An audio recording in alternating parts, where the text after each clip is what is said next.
Welcome to the deep dive. Our whole thing here, we dig through complex info, pull out the really key, surprising stuff, and basically give you the shortcut to knowing what's actually going on. So today, we're jumping into something pretty fascinating. It's where football, intense competition, and some pretty creative contract law all meet. We're looking deep into that huge August 2025 trade. Remember, superstar edge rusher Micah Parsons going from the Dallas Cowboys to the Green Bay Packers. Yeah, that one shook things up. Parsons for 2 first-rounders and defensive tackle Kenny Clark. That part we all heard about. But here's where it gets good. Months later, Adam Schefter and others started reporting on this hidden clause, and it totally reframes the deal. This wasn't just swapping players. It was like a strategic move against a major rival. Exactly. It's a fantastic example, really, of something they call a poison pill. Comes from finance, but teams use it too. It's not just about the money or the picks right now. It's a penalty clause designed very specifically to stop a future deal with one particular competitor. And what we want you to get out of this today is how these teams use legal stuff, the contracts, not just for the immediate trade value, but as a defense, like building a legal wall to manage rivals down the road. Okay, let's dive right into that rivalry part because the sources are super clear on this. Dallas was terrified, basically, of one thing. Micah Parsons playing for the Eagles. Philadelphia had apparently already tried to get him. So the Cowboys needed, insurance. Right. A guarantee that wouldn't happen, at least not easily. So the clause they cooked up. If Green Bay, who now has Parsons, ever trades him to any NFC East team, Philly, Giants, Commanders. Doesn't matter which one. Right. Then Green Bay automatically has to send another first-round pick, a 2028 first, straight back to Dallas. Which is just prohibitively expensive. It makes that potential trade almost impossible from Green Bay's side. But here's a really interesting wrinkle the sources point out. Yeah. The timing. Yes, the timeline. His clause is protection. It's not forever. It only covers trades made in 2025 and 2026. Which tells you a lot, doesn't it? Why just those 2 years? What do you think? What's the strategy there? Well, it strongly suggests Dallas was focused on protecting their immediate competitive window, Maybe they see these next 2 seasons as their best shot with the current team core, or maybe the coaching staff cycle. So they basically said, for these 2 critical years, our biggest rival absolutely cannot get this specific game-changing player via trade. It's a very targeted, short-term shield. Right. It's not about controlling Parsons for his entire career, just preventing that specific nightmare scenario right now. Exactly. It's managing the division, first and foremost. Okay, so if Dallas is that worried about Parsons going east, you have to figure Green Bay felt the same way about Kenny Clark potentially heading north. Right. Oh, absolutely. These things tend to be symmetrical. If one side needs protection, the other side usually wants it too. And that's exactly what we found digging into the details. The structure is mirrored for Kenny Clark, the player the Cowboys got. Makes sense. The Packers wouldn't want Clark ending up on the Vikings or Bears right after trading him away. Precisely. So the Clark clause, if Dallas trades Kenny Clark to any NFC North team, Vikings, Bears, Lions, then the Cowboys owe their 2028 first-round pick to Green Bay. Same mechanism, different player, different division. And, the sources are quick to point out that nobody expects these trades to happen. I mean, Green Bay traded for Parsons, Dallas traded for Clark. They want these guys playing for them. Of course. But the clauses aren't really about expecting a trade. They're about preventing one specific type of trade. It's like putting up a massive keep-out sign aimed only at your closest neighbors. It effectively removes those divisional rivals from any future trade discussions for these players, at least for the next 2 years. Okay, so if these trades probably won't happen, does this clause stuff actually do anything right now, like today? Yes. It absolutely does. And this is where the NFL's own rules create a tangible impact now. Because the final compensation for the original trade is technically still conditional. It depends on whether these players get traded to those specific divisions later. Right, that 2028 pick could still change hands. Exactly.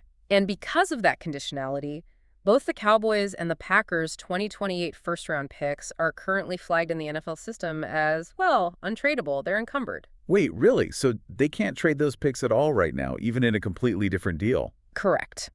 If either team tried to include their 2028 first in another trade today, the league system would block it.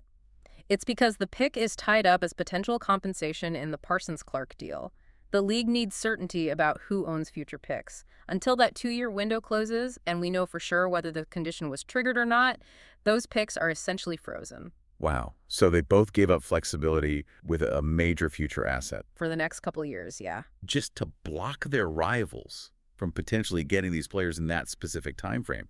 That's a serious commitment to rivalry management. It really shows you the lengths teams will go to control the competitive landscape, even using future assets. Now, this whole idea using these conditional penalties, these poison pills, to block rivals, it feels sophisticated.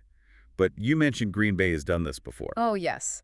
This isn't their first rodeo with this specific tactic. The sources point directly back to 2008. The Brett Favre situation. The Brett Favre saga, exactly. The parallels are striking. So refresh us on that. Yeah. Favre wanted out of Green Bay, right?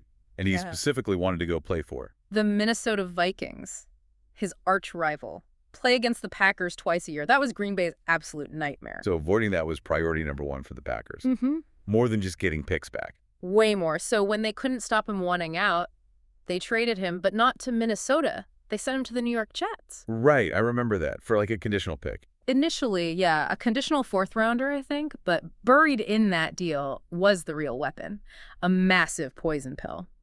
The clause stated that if the Jets turned around and traded Favre to any team in the NFC North, so the Vikings, Bears, or Lions. Let me guess, a penalty. A penalty doesn't quite cover it.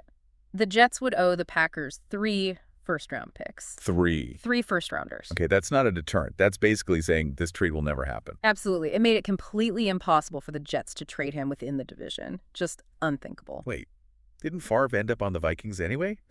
Like the very next season. He did. So, did the poison pill fail? Mm-hmm. How did he get around that if the Packers put that huge roadblock in place? And that's the crucial loophole. It highlights the limitation of these trade-based clauses.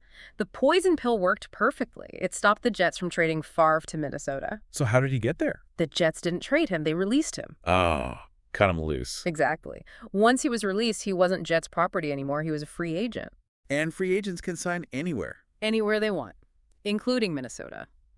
The poison pill only applied to a trade between teams. A free agent signing is a different transaction altogether. It didn't trigger the 3 first-round pick penalty.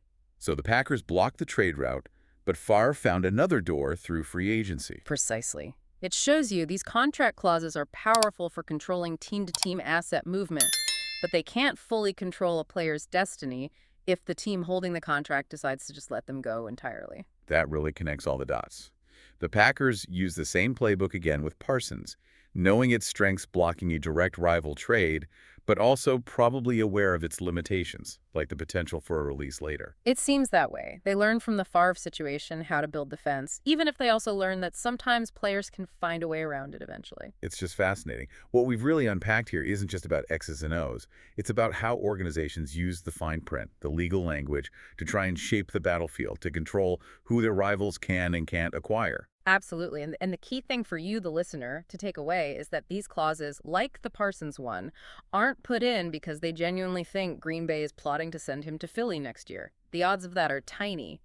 The clause exists to take that specific high-threat possibility completely off the table. It limits the Packers' options just enough to give the Cowboys peace of mind about their biggest rival for that critical short-term window. It's defensive strategy played out in contract legalese. Which brings us perfectly to our final thought for you to chew on. We saw with Favre how a player, once released, could bypass a trade-blocking poison pill by becoming a free agent. Now, think about the Parsons situation. That poison pill clause specifically expires after the 2026 season. After that, Green Bay could trade him to an NFC East team without that extra first-round penalty. The restriction lifts. Right. So what if Parsons, maybe unhappy or wanting a new deal, strategically demands a release after 2026 if the Packers decide to grant it, making him an immediate free agent? Just like Favre. Just like Favre. How would that play out? Could he then sign directly with, say, the Eagles in 2027, completely sidestepping the original intent of the Cowboys' poison pill, which only protected them for those first 2 years? It makes you wonder how permanent these protections really are. Something to think about.